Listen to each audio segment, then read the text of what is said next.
Ultamize. So, if AI can create problems in a crisis, how do you actually use it to your advantage?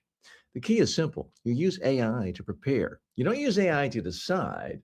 Let me show you what that looks like in practice.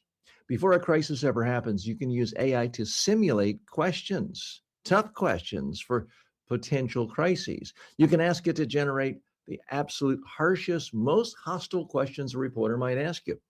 You can ask it to create worst case scenarios based on your industry, your role, or your organization. That gives you something incredibly valuable. Practice under pressure. You can rehearse your answers. You can see how you sound. You can refine your message before it ever matters in the real world. You can also use AI to test your language. You can take a draft of a statement and ask how it might be interpreted. You can look for phrases that sound defensive, vague, or overly corporate. That helps you improve clarity. But here's where people go wrong. They let AI write the final version. They copy and paste.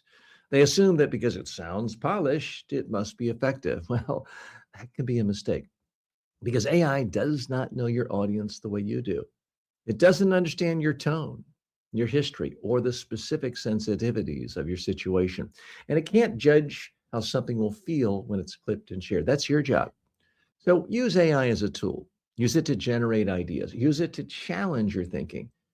Use it to practice. Now, this is one area where it's really underused and it's quite valuable. You can use ChatGPT, any of the major AI platforms have a button you push where you talk to it. Well, now you can ask it to interview you in the crisis situation. You can ask it to judge how you sound, your style, your tone, your speaking speed. It can be fantastic for that.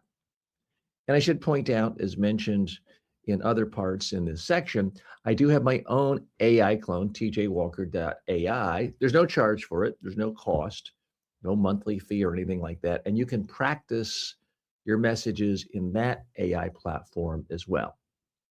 So, when it comes to what you actually say in a crisis, you need to be in control of every word. It needs to come from you, not from the AI. The AI can be great as a first draft, be great for refinement, can be great for tweaking, but ultimately it does need to come from you because you're the one who will be judged on it, not the AI tool.